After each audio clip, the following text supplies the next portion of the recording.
Let's get something straight right now because most people watching this are either extremely excited or completely skeptical, and both sides are missing the point. The idea of XRP hitting $10,000 sounds insane at first glance, almost like one of those unrealistic crypto fantasies that get thrown around just to farm views.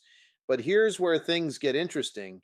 The people dismissing it instantly might be just as wrong as the ones blindly believing it, because the real conversation is not about price, it's about structure, liquidity, and global financial plumbing. And almost nobody is explaining it properly.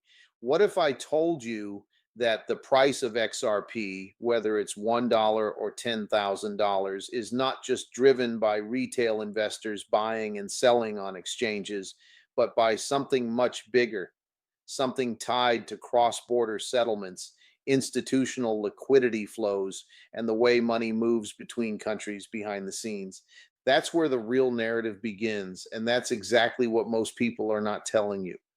Right now, the majority of the crypto market still operates on speculation, hype cycles, and retail momentum, where people chase green candles and panic during red ones.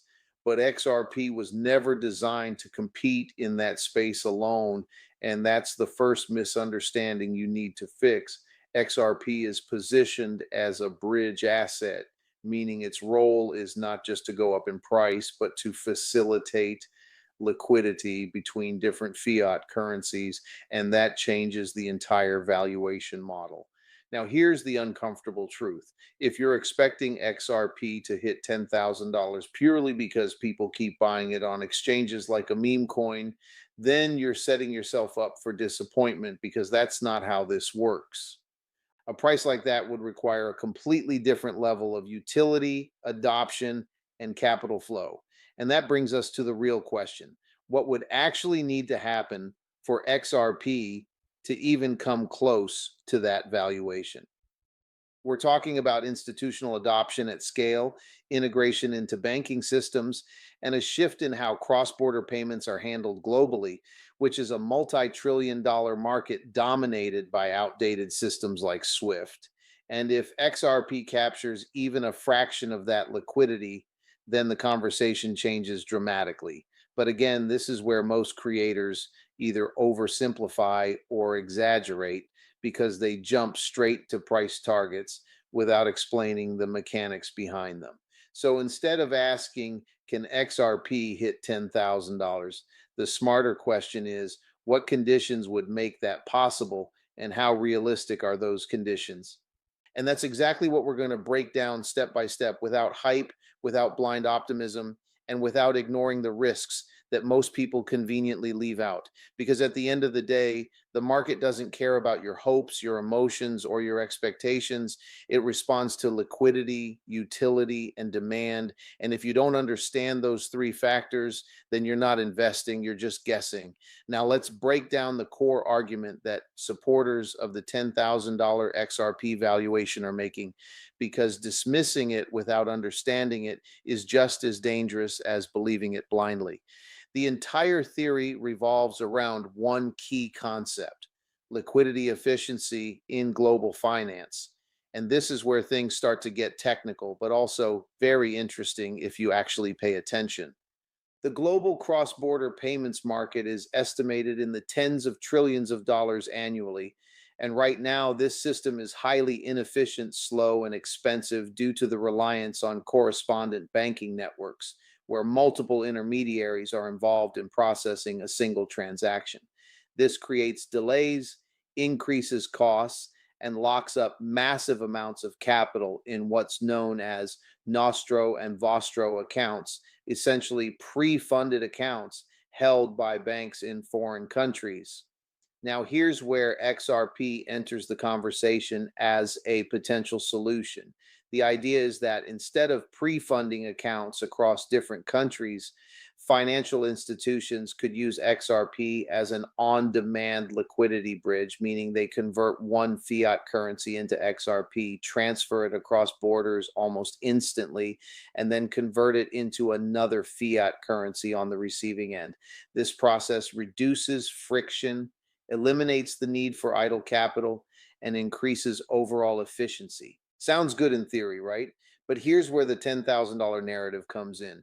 Some analysts argue that for XRP to handle massive global liquidity flows, its price would need to be significantly higher to accommodate large transaction volumes without requiring excessive amounts of tokens per transfer.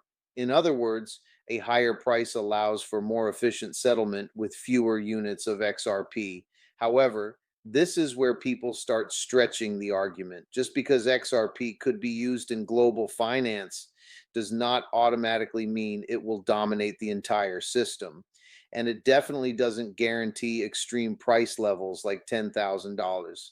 Adoption is not just about technology, it's about regulation, trust, integration, and competition from other solutions, including central bank digital currencies and alternative blockchain networks.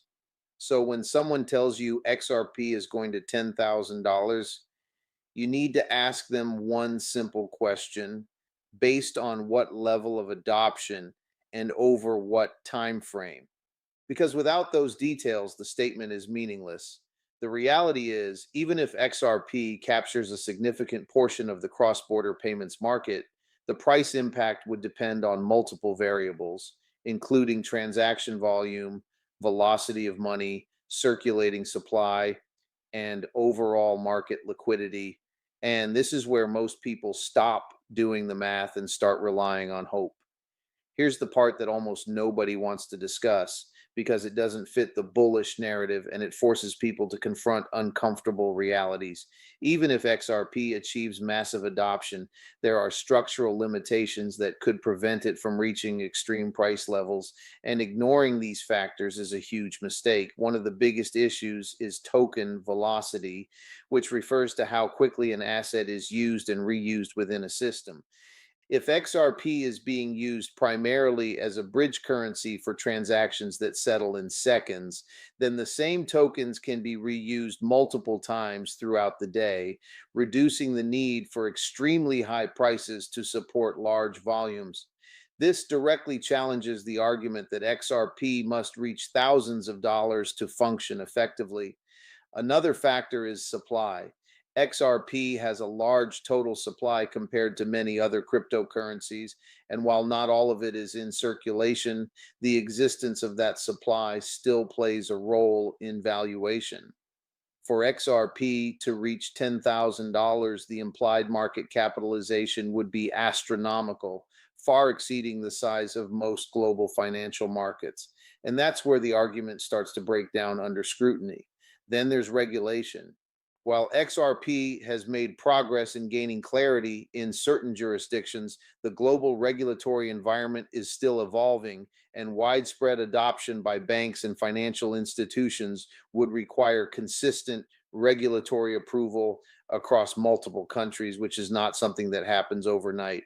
And finally, competition. XRP is not the only player in this space. There are other blockchain solutions, stable coins, and even traditional financial innovations that aim to improve cross border payments. And assuming XRP will dominate the entire market without resistance is simply unrealistic. So, if you're basing your expectations purely on bullish projections without considering these constraints, you're not analyzing the market, you're ignoring half of it.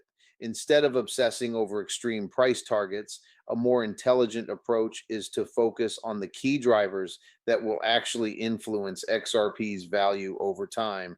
These include adoption, utility, liquidity, and market sentiment, all of which interact in complex ways.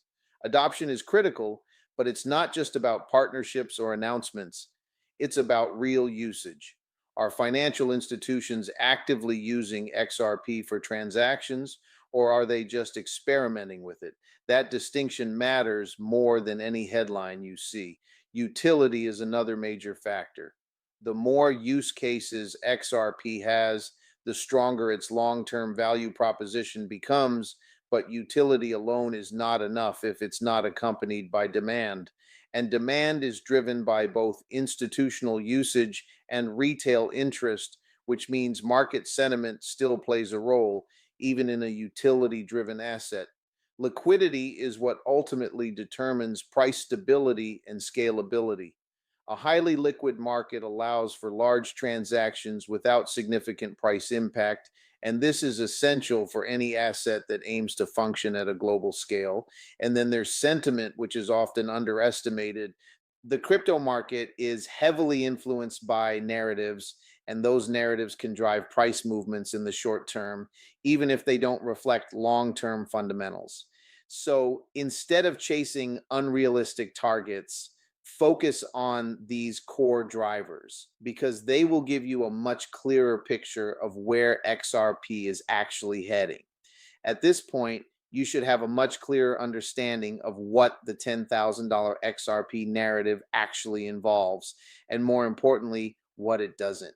It's not a simple case of price going up because people want it to. It's a complex equation involving global finance, institutional adoption, and market dynamics. Could XRP reach extremely high valuations in the future? It's possible under certain conditions, but those conditions are not guaranteed, and they certainly won't happen overnight. The path to such a valuation would require significant changes in the global financial system, widespread adoption, and a level of demand that goes far beyond what we see today. So instead of getting caught up in hype or dismissing the idea entirely, take a balanced approach. Analyze the data, understand the fundamentals, and make decisions based on logic rather than emotion. Because in this market, the people who succeed are not the ones who follow the loudest voices. They're the ones who think critically and act strategically. This content is for informational purposes only and should not be considered financial advice. Always conduct your own research before making any investment decisions, as the cryptocurrency market is highly volatile and carries significant risk. If you found this breakdown valuable and want more insights like this, make sure to like this video and subscribe for future updates where complex market narratives are broken down into clear, actionable understanding.